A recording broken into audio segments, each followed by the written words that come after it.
I've been reviewing magic books for 5 years now, but I've been reading them and collecting them for a lot longer than that, and I thought it was about time that I share with you my top 10 favorite magic books. I'm going to share with you a little bit about each book, why it made my top 10, and even a trick that you could take away from this if you want to dig into that book and see what some of my favorite pieces are. There are a few surprises along the way. Stick around to the end because I'm going to bring it back around and share with you the real reason to even have a list like this. As I was doing the research for this, I realized that I was part of the Chaz Pro Book Club all the way back in the year 2000. This is when I first started collecting magic books. I bought books like Bobo's New Modern Coin Magic, The Royal Road to Card Magic, and maybe one or two others that will appear later in this list. But the point is, very early on in my magic journey, I recognized the importance of magic books and the part that they were going to play in shaping my magic journey. And I trust that because you're here watching Erudite Magic, they're an important part of your journey as well. I'm going to make this list work backwards. We're going to start at my number 10 book and work all the way up to my number 1. At number 10 on my list is The Magic of Michael Ammar. This is one of the first books that I purchased from that Chaz Pro Magic Book Club. I'd heard a lot about this book and there were a few tricks I was excited to check out. But I found out that after I got it, it was more than just a collection of tricks. This book was multidisciplinary. There were things that were for stand-up shows or close-up. There were techniques on the side steal. This was well-rounded magic. But not only that, there were tips on how to become a better magician. Things like practice tips and show notes. And also mini theory articles that impacted me deeply. In fact, I still reference and use a lot of that thinking that Michael Ammar imparted to me back when I was just a teenager. Probably the most important thing about this book, though, is that it taught me that magic books are fun. It was a lot of fun to walk through another performer's brain, someone who had put in the reps and knew what they were talking about. Oh, and I learned the trick that was probably the real reason I bought the book, Crazy Man's Handcuffs. It's still a trick that I do to this day, and probably one of the greatest all-time classic pieces of close-up magic ever conceived. It is a testament to just how classic this book is that it's still in print, and you can purchase it from your favorite magic dealer. At number 9 on my list is the classic Correspondence from Egyptian Hall Museum series. There are now 4 of these books, and they are, as it sounds, pieces of correspondence that Mike Caveney has dissected, translated, and annotated for us to be able to read and interpret what was going on between magicians writing each other over petty jealousies or credit for who invented something, or even some snarky reviews of another magician's show saying they weren't as good as everyone thought they were. But these books are more than just the correspondence and hearing what other magicians have to say. They're colorful history lessons telling us the story of magic from the perspective of 2 individual people. It's inspiring and fun at the same time to see all of the colorful lithographs and posters, the marketing that magicians came up with that we now see as classic, but also all of the places that they visited, the things that were going on. It's so easy to pick up any one of these books and just read through one letter. There's no real order to any of them, and I often will pull them off of my shelf and just sit down to enjoy the company of another magician for a little while. If nothing else, this is a great way to get inspired by the past and use that as something to fuel you as you prepare to share our wondrous art with others. Number 8 on my list is Approaching Magic by David Regal. As I mentioned a couple of books ago with The Magic of Michael Ammar, it's this all-encompassing little bit of everything that really appeals to me. He's got mentalism, packet tricks, finger rings, coins, bottles. It's always fun to open it up and look at a different section of the book and get inspired by perhaps what is its biggest advantage, and that is getting applied scripts from an actual writer. David Regal has written for TV. He was a producer on The Carbonaro Effect. And so whenever you read these tricks, they're a ton of fun to see what kind of clever presentations he's put together, often funny, and the methods themselves are diabolical and easy to enjoy. The other thing that I took away from this book is about building your own props. But in David Regal's case, you can almost always make the prop with the items or magic that you have laying around you, and you'll be a better magician for having done so. If you don't already know simpatico from this book, you owe it to yourself to pull that book off the shelf and check it out. Coming in at number 7 for me is Dear Mr. Fantasy by John Bannon. This was my introduction to John Bannon, which of itself would be worthy of inclusion on my top 10 list. But the other thing that it did is it taught me and made sleights more accessible. As a budding young magician who had worked on some self-working things and knew a little bit of sleight of hand from the Royal Road to Card Magic and Card College, this was a great way to see how adding some sleights into your routines and learning some basic moves could really elevate your art. Not only that, John has a crazy offbeat sense of timing for a lot of the tricks in this book, so it taught me to start to play with that, the beats of a magic trick, and how that impacts not only your performance, but your audience's reception of that performance as well. And there are some tricks in here that you really just can't even understand how it works. They're so mind-blowing, they will fool you as you practice and perform it for others, which showed me that you don't have to understand everything to have fun with it. Whenever I think about this book, it makes me realize you should find a creator that resonates with you and then buy into them. Acquire whatever it is that they have to offer and let them be your mentor through the written word. Dead Reckoning on page 88 is a real fooler, and if you haven't played with that one, you should. Theater of the Mind by Barrie Richardson is my number 6 on this list. This was another book that I wanted for absolutely years. I remember seeing it when it first came out in catalogs, and I coveted that book. I didn't get around to buying it. I didn't have the money. It went out of print, and I got really concerned that I wasn't going to be able to get it. But on a business trip to Montreal, I stopped in the magic shop there and found a copy of this book still in the shrink wrap, and I picked it up immediately. I really didn't have any regrets because I think that the material in this book is absolutely fantastic. But the one thing that I feel like I learned above and beyond anything else from this book, you don't have to be a great performer to impact the world. Magic and mentalism is really just a tool for communication. You are the real magic to your audience. Watching Barrie Richardson on video or reading through these presentations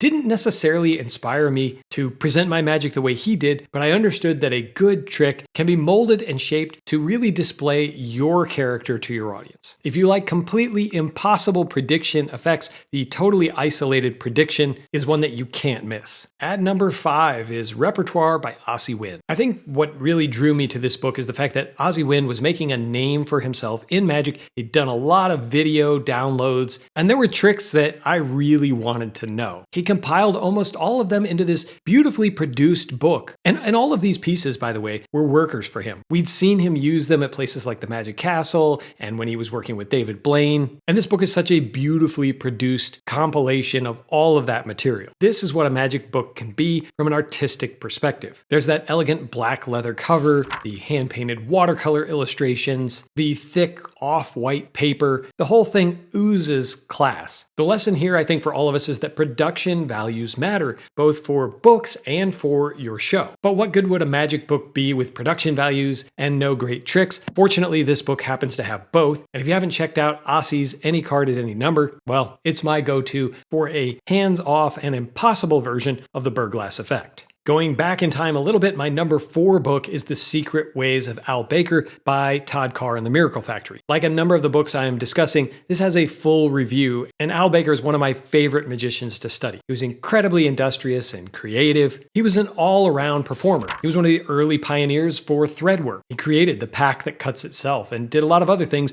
back when you used to have to use hair instead of all the modern conveniences that we now have. Not only that, he was one of the early adopters of mentalism, teaching us things like the center tear, working with billets, etc. And after I talk about those two things, you might be surprised to know he was also a gifted kids performer and ventriloquist, which might have been what he was ultimately best known for when he performed. He was also highly involved in magic fraternities, served as the dean of the SAM, and he was a mentor to a young Ted Annaman. The bottom line is he was extremely talented, both as a creator, administrator, and performer, and the key lesson that I kind of learned from this book and his life ultimately is that only you get to choose exactly what your magical path looks like for you. It's easy for people to try to push you in one direction and say, oh, if you're going to be a mentalist, then you have to be serious about this. And if you're going to be a kids performer, then you can't do this. But as I saw and learned from this book and Al's example, you get to pick and choose from all of these different branches and choose whatever you want to be to present yourself to an audience. Parlor telepathy is a pretty cool effect that you can learn to do with another member of your house for the next time you have somebody over and you want to do a little bit of mind reading with a pack of cards. Number 3 on this list probably will surprise some of you because it's not a very big book of magic. It's Richard Osterlind's The Perfected Center Tear. And the key thing here is that it doesn't have to be big to be good. And most of the time, you really only have to take away one thing from a magic book for it to be worth it for inclusion in your magic library. In my case, that would be his Perfected Center Tear. I carry this with me all the time. I have his little pad of paper and a pen with me almost everywhere I go. And if somebody wants to see a demonstration of the type of magic that I do, I'm ready ready to get that out with some organic props and show them what I think is a real miracle. I learned that you can study what other people ignore. I think there are a lot of mentalists or magicians out there who would say that the center tear doesn't work and that it's not really relevant in today's world, but I'm here to tell you that they're wrong. Find your own hidden gems and don't worry about what anybody else is telling you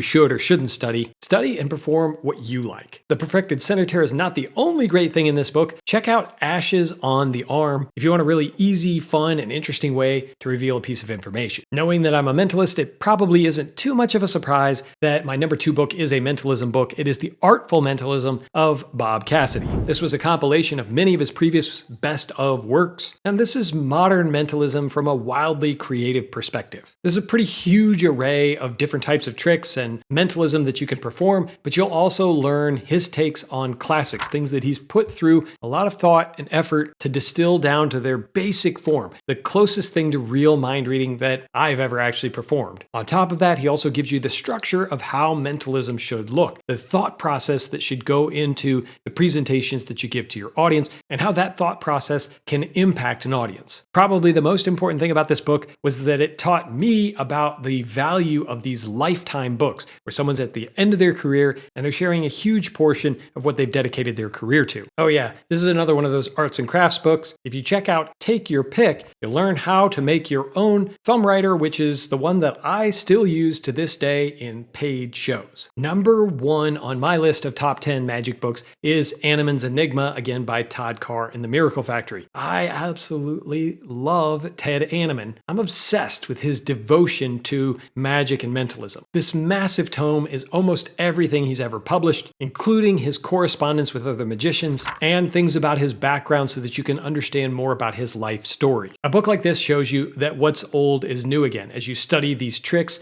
sure, they're fairly simple and the write-ups are brief along the styles of that older mentalism, but it's really easy to dust these off and get them back in front of a modern audience with your own presentation. And it showed me you should get to know your heroes. It pays to study one person deeply and to really get to understand their motivations and the way that they thought about magic. And often you'll see an evolution of that in a big book like this that takes you through someone's entire career. The New Nile Divination is an overlooked gem from Ted Annaman, but I hope you won't make the same mistake as others and you'll get the opportunity to look this up. Okay, I called this my top 10, but I'm actually going to give you a couple of bonuses here because I just can't help myself. The first extra book doesn't really have a number that goes with a spot, but it's Paramiracles by Ted Leslie. Ted Leslie is a German mentalist and magician who eschewed these labels about whether you needed to be a mentalist or a magician, and instead he did the type of magic that he enjoyed seeing, and a lot of it ended up being mentalism, which is what drew me to this book in the first place. His dissertation on the center tear is one of the things that got me to study the perfected center tear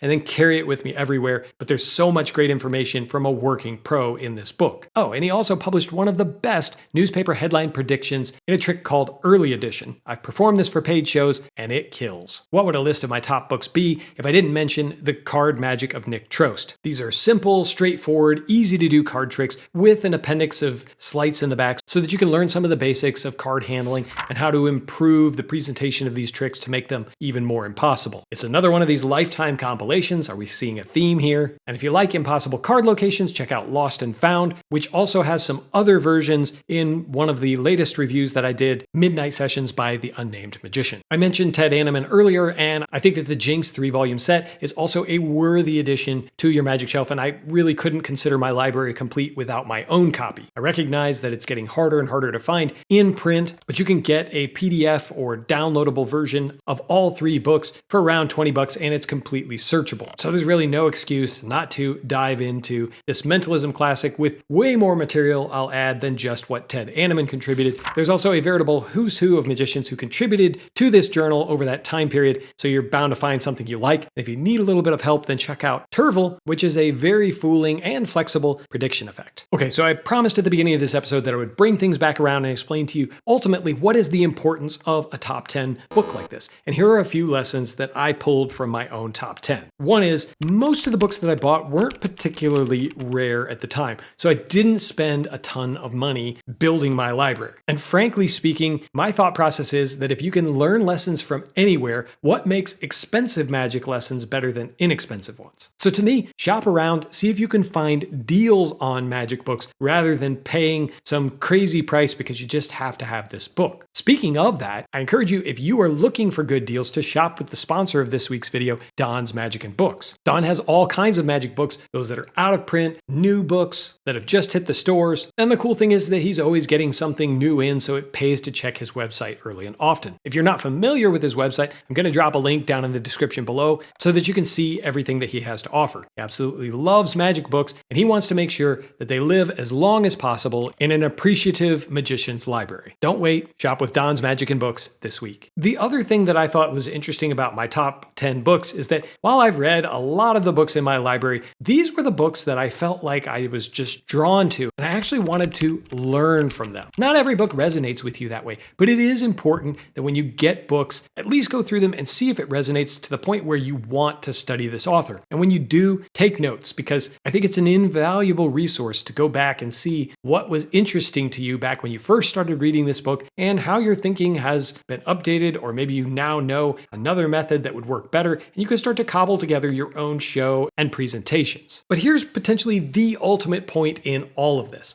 My list is completely irrelevant to you. It doesn't make a difference what books I liked the most. The most important thing is that you can identify the books that you like most. So here's the homework assignment. I want you to come up with your own list of top 10 books. You can apply some of the same criteria I did, which is to say, well, why did you like each one of these books? And what will come out of that is that you're going to see patterns of the type of book that you like.